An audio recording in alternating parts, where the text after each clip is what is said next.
నమస్తే, నేను మీ చిన్న నాగేష్. ఆగస్టు 7వ తేదీ సాయంత్రం అనుకోకుండా మా చిన్నబాబు రేయాన్ష్ని కర్నూలు వెంకటేష్ థియేటర్ పక్కనున్న గోశాలకు తీసుకెళ్ళాను. అక్కడ ఆవులను చూసిన తర్వాత, గోమాతలకు గడ్డి తినిపించిన తర్వాత వాడి ముఖంలో కనిపించిన సంతోషం అంతా ఇంత కాదు. మా పక్కన మరో చిన్న అబ్బాయిని వాళ్ళమ్మ నాన్న ఫోటోలు తీసి వీడియోలు తీస్తూ ముచ్చట పడుతుంటే నాకు ఈ చిన్ని వీడియో తీయాలనిపించింది.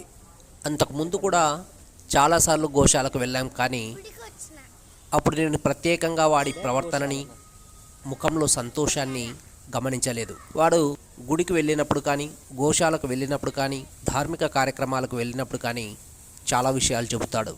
ఈ మధ్య ఒక మిత్రుడిని కలిసినప్పుడు ఆవు గురించి చర్చించినప్పుడు దేశంలో గోహత్య నిషేధం కోసం చట్టాలను కఠినం చేయాలని, రాష్ట్ర కేంద్ర ప్రభుత్వాలు గోవుల కోసం ప్రత్యేక బోర్డు ఏర్పాటు చేయాలని, ప్రతి సంవత్సరం గో సన్మాన దివాస్ పేరుతో పిల్లలలో పెద్దలలో అవగాహన సదస్సులు, వ్యాసరచన, వక్తృత్వ పోటీలు నిర్వహించాలని చెప్పాడు. అంతేకాకుండా కర్నూలులో కూడా అనేక మంది గోవు ప్రేమికులు విడివిడిగా గో సంరక్షణ కోసం పనిచేస్తున్నారు. గో ఆధారిత వ్యవసాయం, గో ఆధారిత వైద్యం, గోవుల సంరక్షణలో ఆవు నుండి అండాలు, ఎద్దుల నుండి వీర్యం సేకరణ, భద్రత మరియు మేలు రకపు స్వదేశీ ఆవుల పునరుత్పత్తి, ఈ ఆవులను తర్వాతి తరానికి అందించడానికి కృషి చేస్తున్న అనేక మంది ఒక తాటిపైకి వచ్చి గో సంరక్షణ చేయాలని కోరుకుంటూ, ఇలాంటి సమయంలో మనం మన బాధ్యతను మరచి నిర్లక్ష్య భావంతో అంతా ప్రభుత్వమే చేయాలి,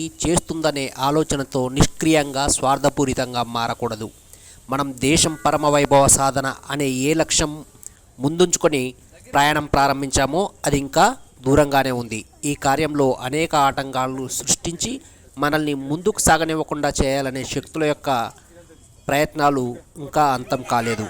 పరిష్కారాలు కనుగొనవలసిన సమస్యలు, సమాధానాలు వెతకవలసిన ప్రశ్నలు మన ముందు ఇంకా ఉన్నాయి. కొన్ని సంవత్సరాలుగా గో సంరక్షణ విషయంలో భారతీయుల ఆలోచనలలో మార్పు వచ్చిందని మనకు అనిపిస్తుంది.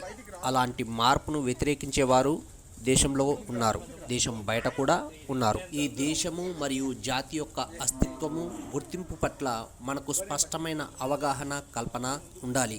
అదే భారత్ అంటే హిందూ రాష్ట్రం, హిందుస్థాన్ అంటే భారత్ అనే దృఢమైన విశ్వాసం. ఆవు మన వ్యవసాయానికి ఆయువు పట్టు.